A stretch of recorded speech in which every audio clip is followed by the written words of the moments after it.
Neil Payman.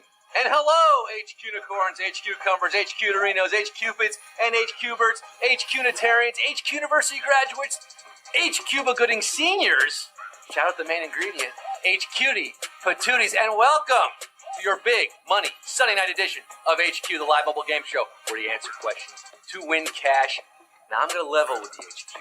I was not supposed to be here tonight. I was supposed to be flying with the famous Mockingbird in the Finger Lakes region, upstate New York, with 35,000 of my fellow friends and fans with a PH. But due to a state of emergency, some flooding up there, Mother Nature threw us a curveball.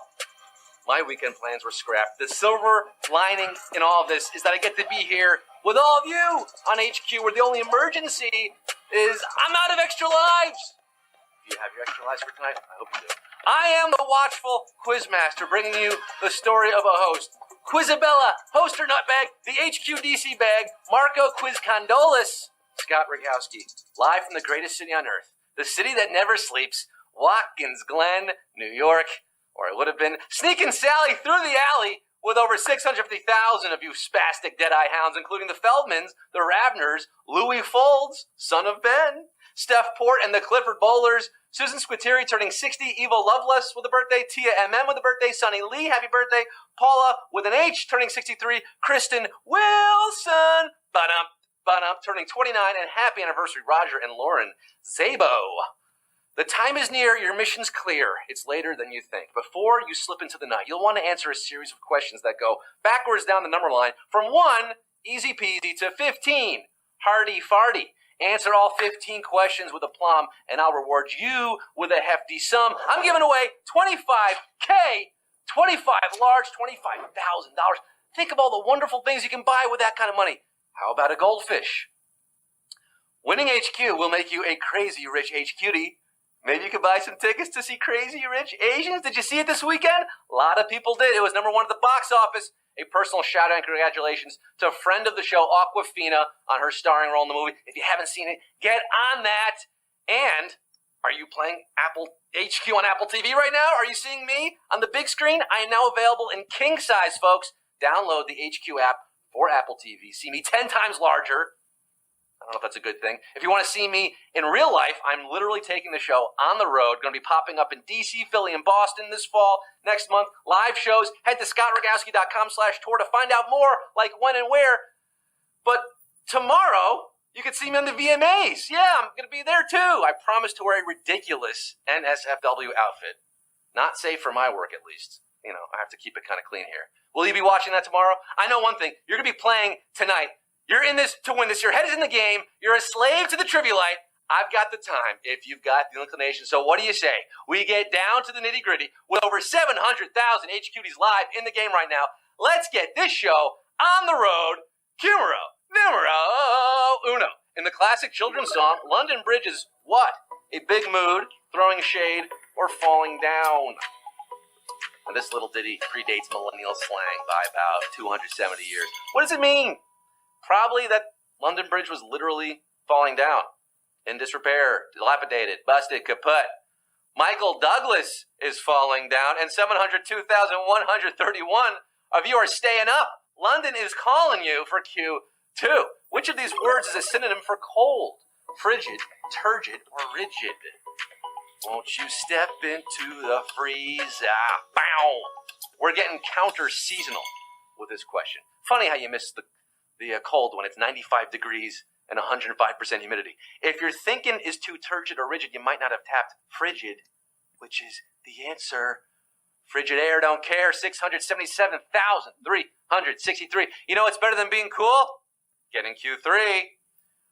But before we go to Q3, I want to tell you about next Sunday, guys. Big announcement. I don't know if you're paying attention to the calendar, but next Sunday, August 26th, we are celebrating HQ Year 1. It is our birthday. Yes, we're doing 3 games next Sunday night at 8 p.m. Back-to-back jacks, giving out $30,000. Definitely follow HQ Trivia on Twitter at HQ Trivia for updates, giveaways. Our merch store is going to be open for the very first time, 24 hours only on Sunday. You can get exclusive HQ merch. That's next Sunday. Let's get back to this Sunday, a.k.a. tonight, a.k.a. right now, Q3. By definition, people who are lactose intolerant might have trouble drinking a glass of what? clam juice, diet soda, or milk. I'm lactose intolerant. I can't stand people who are lactose intolerant. As you might be able to tell from that OSE ending, os, lactose is a sugar. And as you might remember from Latin class, lac is a prefix meaning milk. Talking about milk sugars, if you lack lactase, the enzyme that breaks down lactose, you are lactose intolerant. You need lactate, 671,471. No weight needed. So far, you are tolerating this quiz quite well and getting Q4. 3 is a magic number, is a song from the pilot episode of what educational TV show? DuckTales, the Powerpuff Girls, or Schoolhouse Rock? 3 is a magic number, and it's question 4. It's a lot easier to remember catchy songs than it is to internalize multiplication tables, right? So someone had the brilliant idea to put education to music, and thus spake Schoolhouse Rock. Shout out, Bob Doro. There's a magic number. Composer and creative force for 24 years of Schoolhouse Rock, including 3 is a magic number. We just lost him in April. R.I.P. 437,147. Our multiplication rocket and rolling to Q5 tonight. In the 1930s, Italian engineers drilled holes in the foundation of what landmark in an effort to fix it? Colosseum, the Sistine Chapel, or the Leaning Tower of Pisa? Pisa. I'm fixing a hole where the rain came in, and these engineers tried it. If you have a massive tourist attraction with clear structural issues, you definitely want to address them.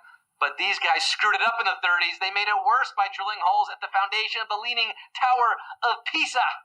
Thankfully, it was stabilized around 20 years ago. No worries, tourists, today. 382,777 of you. If you got time to lean, you got time to answer Q6. A cremini is a younger version of what mushroom? Portobello, oyster, or shiitake?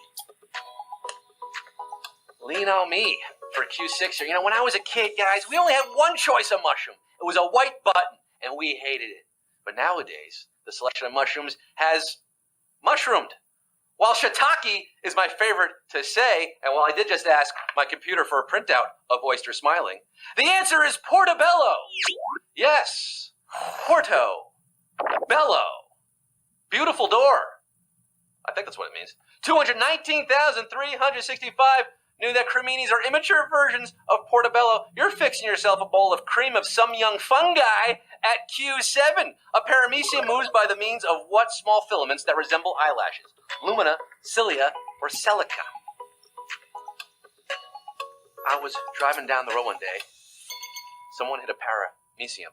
Paramecium may be microscopic, but they get around, they get around. Except they're too small for a driver's license, so they can't hop behind the wheel of a Chevy Lumina or a Toyota Celica. No, cilia, from the Latin for eyelid, is the way to go, literally, for paramecium. And for all 212,515 of you who got this right, you are under the microscope for Q8. Which of these Saturday Night Live alumni has an Oscar nomination for Best Original Screenplay? Kristen Wiig, Seth Meyers, or Tina Fey? Well, a lot of good writers have passed through SNL's hallowed halls at 30 Rock. Many Emmy nominations and awards to their names, but Oscars, that's a different story. Seth and Tina were SNL head writers, but so far neither has pulled off what Kristen Wiig accomplished, an Oscar nomination for Bridesmaids screenplay co-written with Annie Mumolo. And oh boy, Alberto, I'm sensing a savage question at Q8. Yes, sir, Rihanna. We just lost 180,000 of you here on a Fred Savage Q8. 30,705. You know what's up at Q9, or do you not? Which of these words is not autological? Hellenic, monosyllabic, or word? Autological. It's autological, dear Watson. An autological word, what does that mean? Well, by definition, it's a word that describes itself. Like the word short, which is a short thing, or the word English, which is English. The word word is a word, and the word Hellenic means of Greek origin. It is indeed of Greek origin, that word, but monosyllabic is multisyllabic. So it's not autological, whereas multisyllabic would be autological, because that is multi. Do you see how that works? 19,437 of you know it.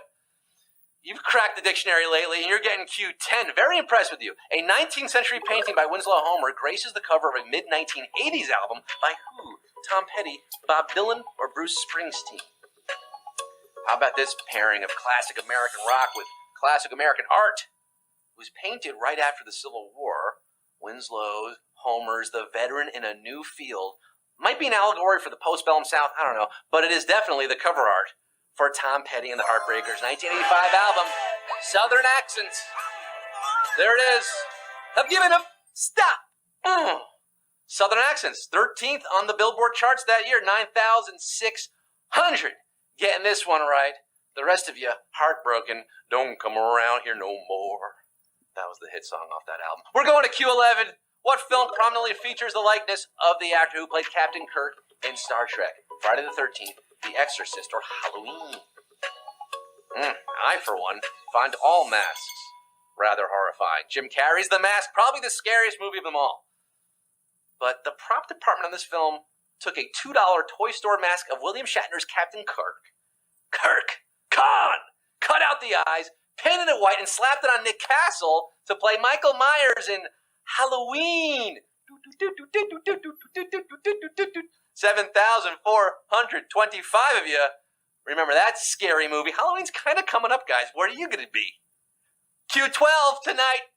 Normally the last question, not tonight. Which of these literary characters is considered a classic example of an unreliable narrator? Amy Dunn, Kinsey Millhone, or Elizabeth Salander? $25,000 is the prize, guys. Just 7,425 still in the running after over 700,000 started. Now, Kinsey, well, she better be reliable. She's the protagonist of Sue Grafton's Alphabet Mysteries. There were 25 of those books. Elizabeth Salander appears in 5 of Stieg Larsson's Millennium series. She's pretty reliable. But the movie adaptation of Gone Girl hewed pretty close to the novel, with Rosamund Pike portraying Gillian Flynn's creation, Amy Dunn, who should not be taken at face value. Believe you me, 3,914. Oh, you're not gone yet. You are still in this to win this at Q13. 3 questions left. Which of these TV shows premiered first? The New Normal, New Girl, or Modern Family? Oh, you know your contemporary American television? The adorable New Girl, Zooey Deschanel. She arrived in 2011. And the short-lived Ryan Murphy comedy, The New Normal, premiered in 2012. Look, they can't all be hits, Ryan. But the Dunphy family of Modern Family first appeared on our small screens last decade in 2009er, 2,577. You're still here. You're still family. Mishpucha. For the penultimate question, Q14 tonight, which of these islands has the largest population? Great Britain, Honshu, or Taiwan? Yes, I said islands, and I meant it. The Band Islands has 4 population. Population 4. Nick Thorburn, what up? Great Britain, a.k.a. Wales, Scotland, and England, that is an island with nearly 63 million jammy Dodgers all crammed together. That's more than Taiwan with 23.5 million people, but fewer than the 100 million plus Japanese who inhabit Honshu, the island home of Tokyo and Kyoto. Honshu is your answer. 963 HQties left after Q14. You are islands unto yourselves. You can no longer use your extra life tonight. It's just you and the Q. Q15, the final round. It all boils down to this. Mr. Palmer is concerned with the $25,000 question. And so are 963 of you. Let's HQ it. Let's get to it. Q15, what 90s band's debut album title comes from a memorable line in Scarface? LFO, The Offspring, or Smash Mouth? Scarface. Say hello to my little friend. How many of you guys are going to be in the sanitarium? The sanitation after this question. If you get this one wrong, you came so close. Al Pacino uses a lot of colorful language in Scarface. Some of it so colorful you can't really make out what he's saying, and most of it definitely not appropriate for HQ. But one phrase sounded to members of this band something like, "Fushu, man." Fushu, man. I think we all know what he meant to say. And that became the title of Smash Mouth's 1997 smash hit debut. Smash Mouth is your answer, and 678 of you have smashed this one, baby!